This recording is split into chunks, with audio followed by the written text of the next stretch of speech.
puis notre invitée sur ce plateau, la ministre ivoirienne de la cohésion sociale et de l'indemnisation des victimes, Mariatou Koné. On parlera notamment des récents affrontements entre éleveurs et agriculteurs qui ont fait une vingtaine de morts dans le nord-est de la Côte d'Ivoire et puis également de l'indemnisation des victimes de la crise post-électorale.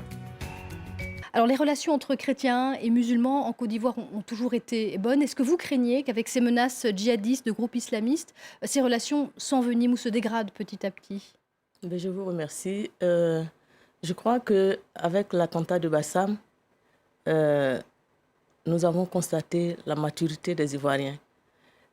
Plutôt que de passer à la stigmatisation, plutôt que d'indexer une communauté, tout de suite, nous avons vu une forte mobilisation de tous les Ivoiriens, toutes tendances confondues, musulmans, chrétiens, animistes, non, même ceux qui n'ont pas de religion.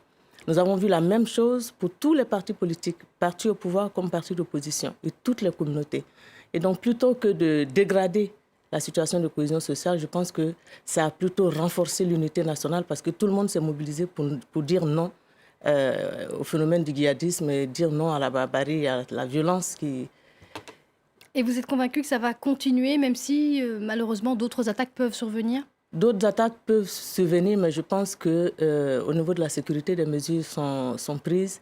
Et puis, je pense que nous avons également fait un travail d'appel à la vigilance, un travail d'appel à la cohabitation pacifique, un travail qui indique que nous devons nous accepter les uns les autres, nous devons vivre ensemble, parce que vivre ensemble, c'est le programme du gouvernement qui est en train d'être mis en place. Est-ce que le principal suspect, notamment, était malien, par exemple? Évidemment, ce qu'il faut faire, c'est ne pas stigmatiser les Maliens, les nombreux Maliens qui habitent en Côte d'Ivoire. Le risque était de stigmatiser des Maliens et ou des musulmans.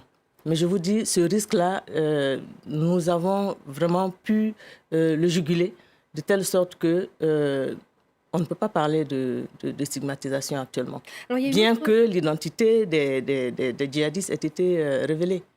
Alors, il y a une autre source d'inquiétude à la frontière avec le Burkina Faso, notamment des affrontements qui ont eu lieu la semaine dernière entre éleveurs et agriculteurs. Ils ont fait une vingtaine de morts, c'était notamment dans la région de Bouna. Qu'est-ce qui est fait pour tenter d'apaiser la situation? Il y a 3000 personnes issues de la communauté des éleveurs qui ont dû fuir. La plupart sont des femmes et des enfants. Qu'est-ce qui est fait pour tenter de rassembler justement ces communautés? Bon, c'est une querelle de cohabitation. Je pense que le gouvernement a pris ses responsabilités. Tout de suite, plusieurs délégations se sont rendues sur les lieux. Nous avons lancé un appel au calme. Nous avons porté la compassion de l'État à toutes les populations victimes, y compris les réfugiés. Et surtout, nous avons essayé de rapprocher les communautés qui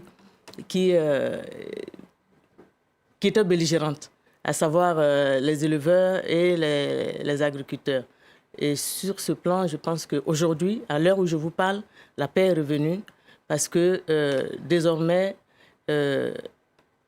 des actions vont être menées pour renforcer la cohabitation pacifique entre ces deux groupes de personnes.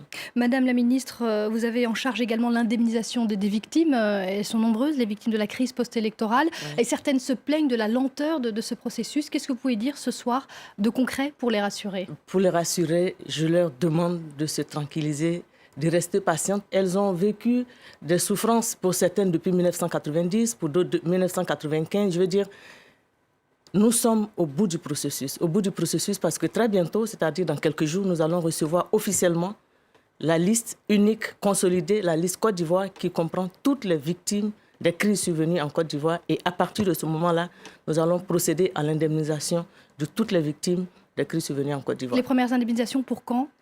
Les premières indemnisations ont commencé parce que l'État a voulu montrer un signal fort avec à sa tête son Excellence le Président de la République. Dès le 4 août 2015, les premières indemnisations ont commencé pour les personnes décédées et puis la prise en charge médicale et psychologique totale de toutes les personnes qui sont blessées. Merci beaucoup, Madame la ministre, d'être venue sur ce plateau du Journal de l'Afrique. Et on va terminer